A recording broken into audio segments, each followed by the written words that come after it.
So I'll be talking about, I think, some of the good things that I thought were in the manifesto, but seriously where I think there was a lot of holes in the Labour Manifesto, and I think there were a lot of holes not just on housing but on local government as well. And as members, we don't subscribe to a cult. As members on the left, we should always be putting pressure on the Labour leadership to improve and build on that manifesto. And certainly housing was one of those areas where I thought we still have a lot of way to go in terms of developing policy that is fit for purpose and fit for purpose in our communities that are changing so quickly. I mean, some of the good things we all know, rent controls. I was really excited when we announced rent controls in the last manifesto. Obviously, there may be practical concerns about those on, if it's an impending Labour government, you'd expect private landlords to get twitchy, maybe look to sell up. But in the short term, we could increase housing benefit massively to sort of stave off that.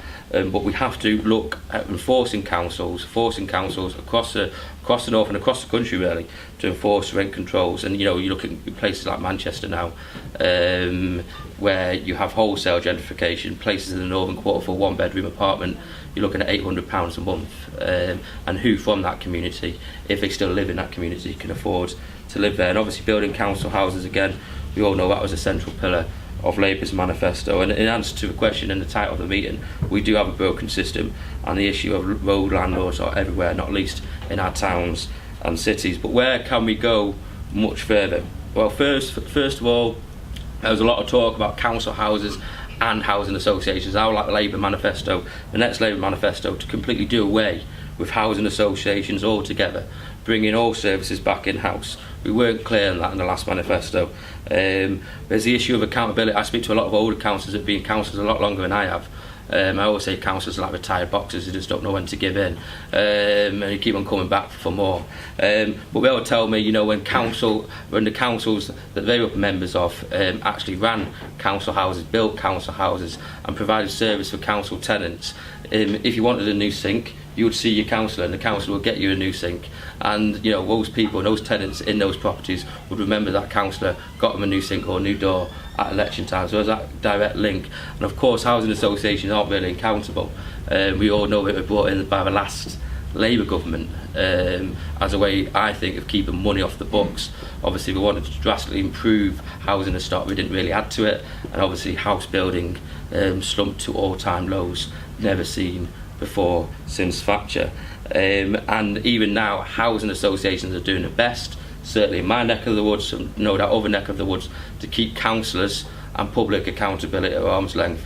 We started with a situation where a number of councillors used to sit on the board of housing associations, and I think now Guinness Housing recently bought out Wolven Housing, where I live. I think there's one councillor, if that, and I think they're trying to get rid of that one councillor who remains left on their board. So there's a lack of public accountability. And when we have casework, people will contact their local councillor in relation to public housing issues, and we simply, as with many things, unfortunately, it's a state of local government, we just simply have to pass it on, and we pass it on to the housing association provider in the hope that they somehow decide to deal with it. And of course, we have a situation now where housing associations are under such financial pressure.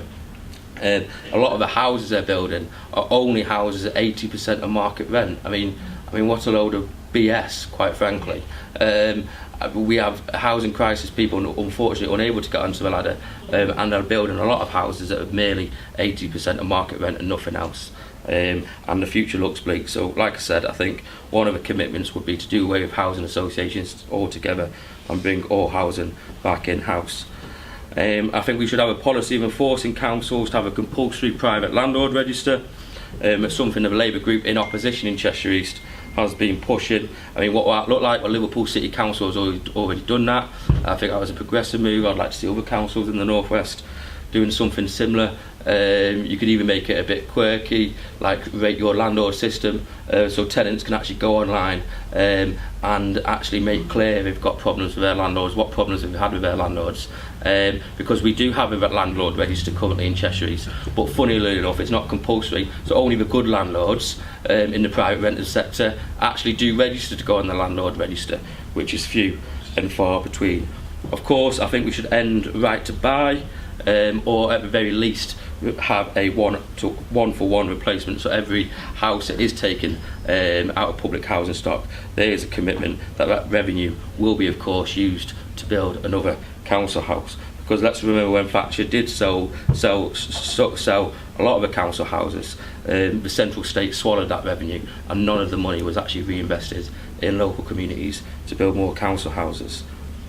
I think there should be an immediate pause and review on the Help to Buy scheme, a review on the entire housing market, because let's face it, we do have another housing bubble developing, which fundamentally is bad for our economy, and still shows that our economy massively needs restructuring going forward.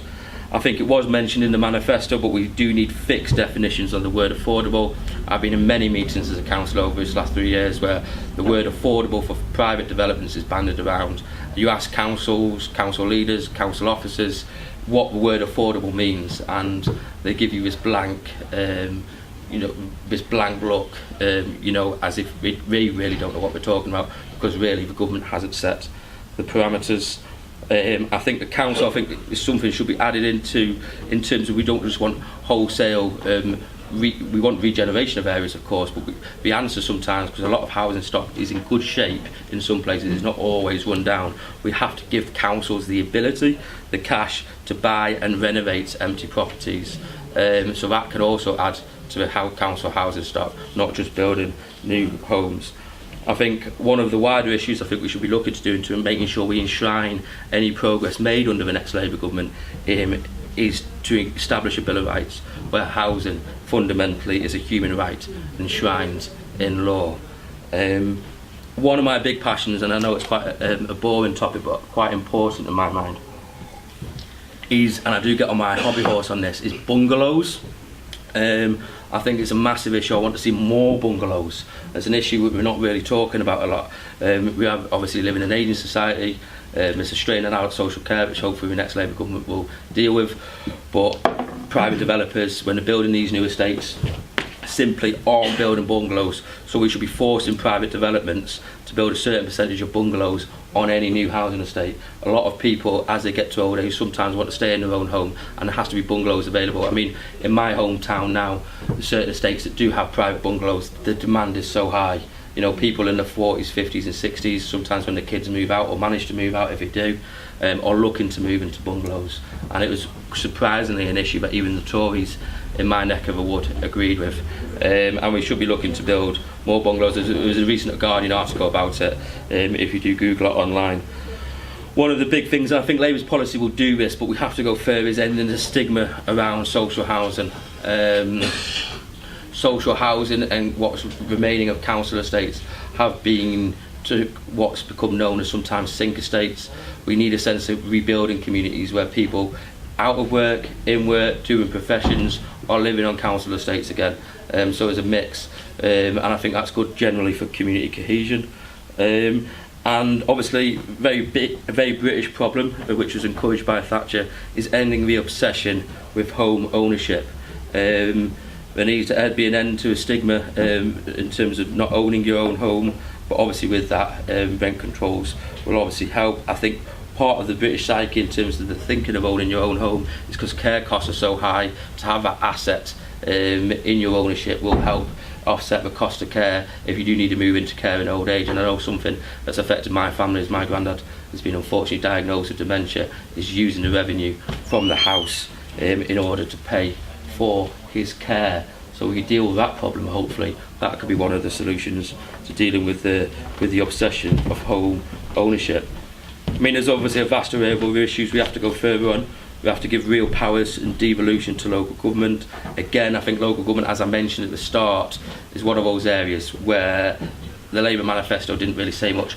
I joined the Labour Party in 2010, February 2010. I must have been insane to get involved in that general election campaign.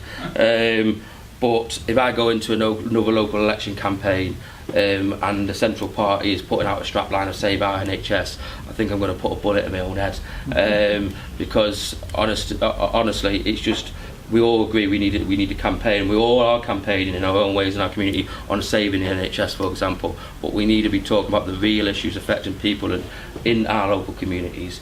things that were being cut back from local councils about bringing issues back, having conversations with local residents about bringing services back in-house, and that may be health related, but we need actual real local government campaign where we're talking about the real issues, whether it's transport, schools, bringing schools in, going further even, for example, of bringing care homes in-house, and also having a real conversation about devolution, how devolution can affect housing, because certainly I don't subscribe to this Tory form of devolution, and in absence of a national party policy, we have Labour councillors across the country, including in Manchester, signing up to botched devolution deals where really we devolve power but no real spending to actually fix the problems, and they pass the buck for Tory austerity. I think we need to look at places like Finland, the housing first policy, where they build houses and get people off the streets as soon as possible. Obviously, with hand in hand with that, we have to fix the problems and rebuild the welfare state. So we're taking people off the streets.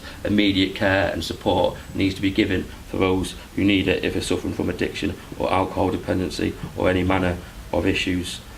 In terms of the situation in my hometown, we have, and no doubt this is plaguing a lot of towns and cities across the north, but we have this situation of houses of multiple occupancy. And we're not just talking houses of multiple occupancy where we have 10 students. We're talking about migrant workers where their tenancy is tied to their employment. It's people from Poland, Slovakia, East Timor, where I come from.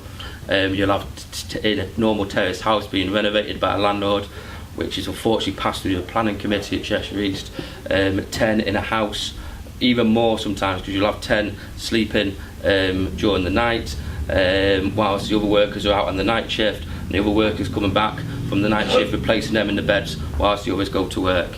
I think it's a form of modern day slavery, and the pace of change in our communities has been so fast that unfortunately a consequence of that has been to increase animosity between the people living there, who've been there for a long time, and the new tenants. And we need a policy where agencies like the Fire and Rescue Service can once again intervene on fire safety on private properties, because the situation with houses of multiple occupancy, I mean, I could give you some cases off the top of my head, but they are deplorable, and it makes me quite angry actually talking about it, forcing people into properties, 10 at a time, like I said, each of them paying £200 a month. So that landlord, for what should be a £500, on current rates, £500 per month sort of property, making £2,000 from each of its tenants. And if anybody kicks up a fuss, they're often kicked out and their employment is stopped as well. We obviously have the issue of gentrification. Whilst I actually do support HS2 coming to Crewe, I would personally nationalise it as well, but the onset of HS2 is likely to bring a bigger fight in terms of the gentrification and the purging of communities, house prices going up. We've seen big battles in places like Haringey in London, where the left has won out and taken control of that Labour group, so they can start forming a strategy now against the gentrification that we've seen across great swathes of London. I'm sorry to say it, and no disrespect to Yasmin here, but also Manchester. You have the pace of change in Manchester City, and it was almost a purging of communities. In my mind, communities being forced out, and certain types of individuals, some would say yuppies, being brought in, and we need to resist gentrification where possible, and that's about giving local councils real planning powers, but also Labour councillors having the courage to use them. We need to rebuild communities in places like Crewe, where I come from, and there was always going to be a big pull towards the big cities, especially as young graduates leave university, but young people across the board are deserting our towns in favour of the city, and it's inevitable to an extent, but it is on a scale not seen before. In places like my hometown, there used to be 10,000 jobs at Crewe Works, there used to be 6,000 jobs at Rolls Royce, there used to be over 1,000 jobs as clerks on the railway, never mind the 500 jobs at the post office. People had a job for life and a job to go to. Now we're deserting communities because we don't have those job prospects, and basically we're not living in the places of where they come from, and we have to not only rebuild communities via housing policy but also by industrial policy as well. Homelessness is on the rise in my hometown, never really seen before. We haven't seen it, we've never really been affected on the scale that Manchester is, or places like Stockport, but we are seeing a real increase in the number of homelessness living on our streets. Obviously, for some issue, protecting our green spaces is an important issue, and we should be looking to protect our green spaces without being NIMBYs. You know, the Tories like to exploit this, even though they brought in the National Planning Policy Framework at the onset of the coalition. They've looked to spread almost urban sprawl, and it's the wrong type of urban sprawl. I don't really mind developing green land as long as we put the right type of housing, but all too often we've seen new estates pop up. Great new estates with we're trying to dodge the affordable housing quotas, which is obviously the Secretary of State turns a blind eye to, and also we're building the type of wrong houses that people really can't afford. So even as a young person, if you want to live in the area you come from, you can't really afford the housing on the new estates. Obviously we've seen unwanted things like land banking, and like I said, we've seen developers waiving affordable housing quotas, and we've had removed powers from local planning committees. It really is depressing. I try and avoid it like a plague. I've not sat on a planning committee since I've become a councillor, even though that is important. So if you are standing for a local election in May, do try and get involved in the planning committee. But it is, unfortunately, the way things are at the moment, the officers, like many of our local authorities generally, are running local authorities, and really we haven't got much right of recourse. If you reject a planning application, the developers will simply appeal, and the Secretary of State will unfortunately sign the application off. So what are some of the issues that young people are facing? Well, I think that intergenerational contract has broken down. We all know generally that the promise was made by previous generations to the next generation would be made better off. The prospects of getting on the housing ladder are null and void in a lot of places, and for a lot of young people, even with Help to Buy, and without rent controls, rent is taking up far too much of young people's income.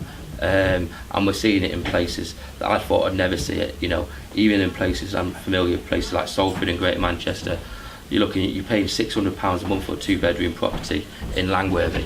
You know, it's just absurd. I think we need to look at the student housing market. I was out in South Manchester last night, and the state of the housing in places around Fallowfield is absolutely horrendous. The market again is not accountable. We have rotting, damp, unfit houses for human habitation. We're putting students in these houses. I think there's a role for universities as well as local government and national government to play in all of this. And of course we need to reaffirm policies like ending the bedroom tax. We haven't talked about that for a while, because it was obviously a commitment that Ed Miliband made under his leadership of the Labour Party. But we have to reaffirm it. I mean, bedroom tax campaign, I remember speaking to a gentleman in 2014 campaigning in the run-up to the 2015 election, and he broke down in tears, and he wasn't going to vote. He never voted in his life, and he committed to voting in 2015 when I assured him that Labour, if elected into power, would end the bedroom tax. And that night, that terrible night in 2015 when we didn't win that election, my thoughts were with that gentleman who was going to be forced out of his own home because of payments he simply could not make. And we should end, like I said, this policy which I think is being propagated and supported, no, not just, I don't see too many disgruntled Labour councillors, I know you're one, on Manchester City Council, who are pushing redevelopment at any cost. We're seeing it in Liverpool, we're seeing it across most metropolitan cities in the north, and of course we want our cities to look nice and shiny and new in places, but that often is at the expense of local communities. And when I'm driving around Manchester and I see some of the gentrification that's going on in communities I never thought I'd see it in, God only knows what is happening to the lives of local people.